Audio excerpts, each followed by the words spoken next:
Going back to work is by far the hardest thing I've ever had to do, both times that I've done it. I had long breaks. I had 10 months off with my first baby, and I actually had 14 months off with the second baby. And I still felt really, really miserable going back to work. And it's nothing to do with the fact of my job. I love my job. It's just really hard to be a working mum for the first time, and there is zero support out there. And it's actually why I started vlogging, because I kind of felt booted out of motherhood in a way, and I got myself so down about it.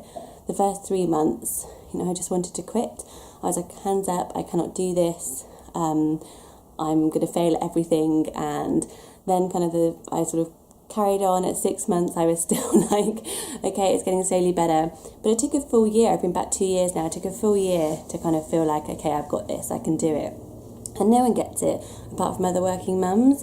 How does your partner? I was trying to tell him about it all the time, but he just couldn't understand it. He'd had 2 weeks off with the baby, and, I could just see the pound signs in his eyes because, obviously it's great having 2 salaries. We need that to survive, but it doesn't make how you feel any easier. And it's not that I ever felt guilty, and everyone talks about working mum guilt, and I never had guilt. I just had real sadness. I don't feel guilty because I don't buy into that whole part-time mum. I just hate that phrase because it's impossible. No one in the world is a part-time mum. It doesn't matter, you're a full-time mum, whether you're away for a few hours of the day to go to work or you work away for long periods of time. My mum worked, and I barely remember any of our carers, not at all really. I kind of know the names because your mum is your centre of your universe. That bond is irreplaceable and the biggest bond of any person's life. So I didn't feel guilty. I didn't feel like I wasn't bringing them up. I just felt that I was missing out. I just felt like all the good bits of motherhood, seeing your face every time they wake up from a nap. Or just little chats that you kind of get to have, and the funny things that you just feel so proud of as a mum are always the tiny stuff. And now I was getting the miserable mornings and the kind of shitty evenings, and it kind of doesn't feel as good. And you don't feel like you're being such a good mum. I wasn't such, I wanted to be the playful mum and the happy mum, and I got loads of time for you mum, and you can't do that after a day at work, so you've got to ease up on yourself. But the way I have made it work 100% is by keeping ambitious. I love my job, and I went back and I was like, I'm not going to sit in the corner and cruise, wait till 5 o'clock every single day. That is going to make me miserable. I'm going to write down everything I want to achieve in my job. I'm going to volunteer for the tough stuff. I'm going to take on more challenges that make my heart pound with how am I going to do it all. But it also gives me a real buzz and a real sense of achievement that I'm getting a role for myself outside of the home, and that's really, really important for me.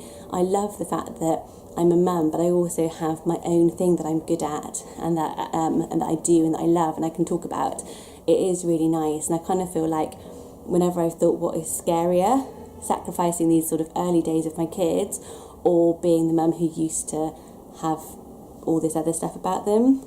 And I've always got that tension in my head because I don't want to just be, get my kids grow up and I've lost out, because I can't imagine getting back into the career world once you've opted out for more than 5 years or something. So it is really, really tough, but we need women we need women in the workplace. I've always had really inspirational female bosses, which I think has allowed me to kind of really do well at work.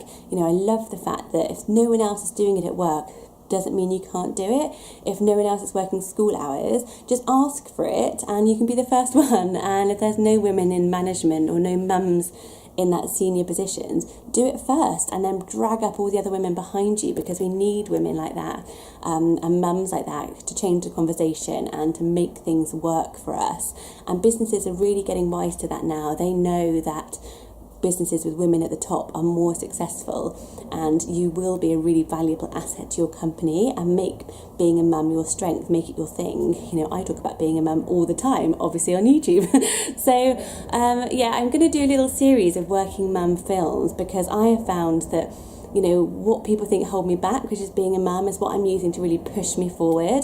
And I want to just kind of share some thoughts about it with you. So I'm going to pop below all the topics I'm going to do.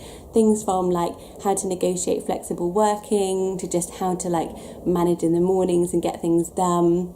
How to gain your confidence as a working mum, which is a huge issue for me.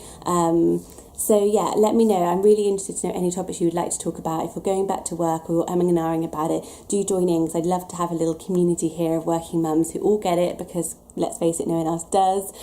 So subscribe to my channel. You can click the little red button and it will mean it's totally free. You just get a notification every time there's a new working mum vlog up. And thanks so much for watching. Give it a thumbs up if it's been helpful. Bye bye.